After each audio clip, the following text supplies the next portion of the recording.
Salatul jama'ati wajibatun fi salawatil khams. Salat berjamaah hukumnya wajib, ya. Salat 5 waktu dilaksanakan secara berjamaah itu hukumnya wajib. Sebagaimana hadis-hadis yang akan kita nanti jelaskan. Wa qad dalla ala wujubiha al-kitab was sunnah. Ya. Al-Qur'an dan hadis menunjukkan kepada kita bahwa salat berjamaah itu hukumnya wajib. Di antaranya apa? Firman Allah Subhanahu wa taala di dalam surat An-Nisa, "Wa idza kunta fihim faqamta lahumus salata faltaqum ta'ifatun minhum ma'ak." Ini dalam surat An-Nisa ayat 102. Ya, di sini Allah Subhanahu wa taala memerintahkan kepada kaum muslimin untuk menegakkan salat secara berjamaah. Padahal kondisinya ketika itu apa?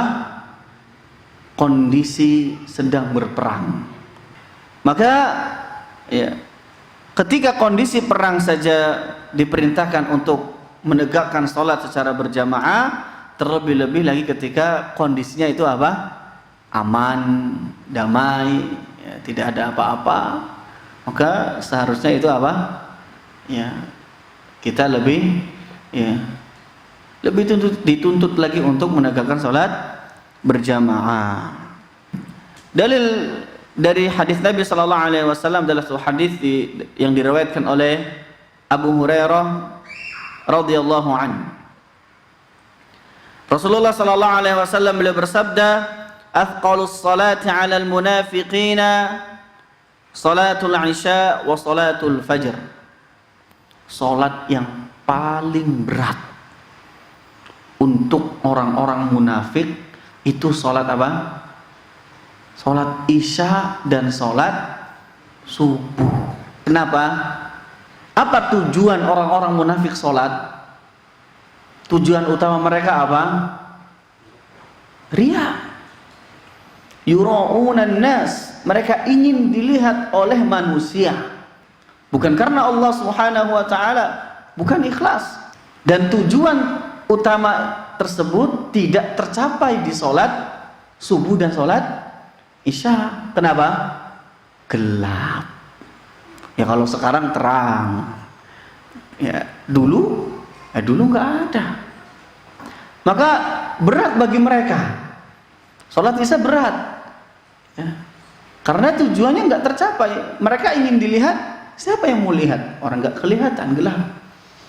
Subuh juga seperti itu. Maka ini menjadi 2 salat yang paling berat yang dikerjakan oleh munafik. Kemudian Nabi sallallahu alaihi wasallam mengatakan, seandainya mereka mengetahui betapa besar pahala yang akan mereka dapatkan ketika mereka salat berjamaah subuh dan isya, la atauhuma walau habwan, maka mereka akan mendatangi kedua salat tersebut walaupun dengan cara merangkak. Ya. Menunjukkan betapa besar keutamaan kedua salat tersebut. Dan aku sudah bertekad, kata Rasulullah SAW, saya bertekad untuk memerintahkan seseorang agar ditegakkan salat. Kemudian aku perintahkan seseorang agar dia menjadi imam, menggantikan posisinya Nabi SAW.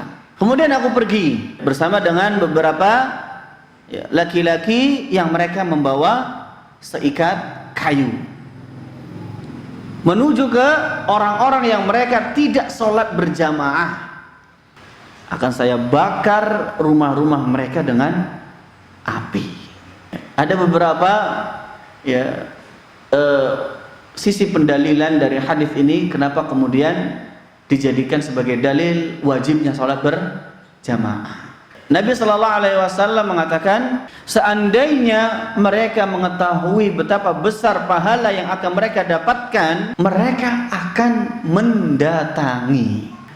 Kalau mendatangi bagaimana? Keluar rumah, datang ke masjid untuk sholat. Ya, ini yang pertama. Di sini disifati orang-orang yang mukhtalifin, yang melanggar, yang tidak sholat berjamaah dengan apa? Nifaq, dengan kemunafikan. Dan kita sepakat bahwa orang yang meninggalkan satu hal yang sunnah itu tidak disifati dengan kemunafikan. Fulan tidak mengerjakan salat qobliyah, apakah kemudian bisa disifati dengan kemunafikan? Enggak, karena dia meninggalkan satu hal yang sunnah. Dia enggak puasa Senin Kamis, ya, enggak bisa disifati dengan nifaq. Ya. Berarti ketika dia disifati dengan nifaq, dia meninggalkan yang wajib, ya, bukan meninggalkan yang sunnah. Ya, ini yang dua. Kemudian yang ketiga, Rasulullah Sallallahu Alaihi Wasallam itu bertekad untuk menghukum mereka,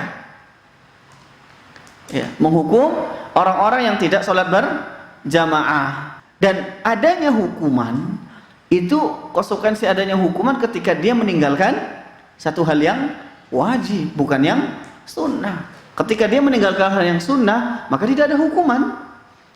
Gak ada kemudian fulan ya tidak sholat ba'diyah, ya, kemudian dapat hukuman, misalnya catat dosa.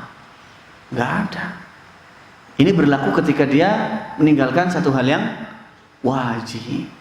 Ya, dan di dalam hadis Nabi ingin menghukum mereka. Ya. Berarti salat berjamaah hukumnya wajib. Ya. Namun Nabi tidak kemudian membakar rumah-rumah mereka karena ada penghalangnya. Ya. Di antaranya adalah karena di dalam rumah-rumah tersebut itu ada orang-orang yang memang mereka tidak diwajibkan untuk salat berjamaah, seperti wanita, ya, kemudian anak-anak. Ya, ini yang membuat Nabi Shallallahu Alaihi Wasallam ya, tidak membakar rumah-rumah mereka.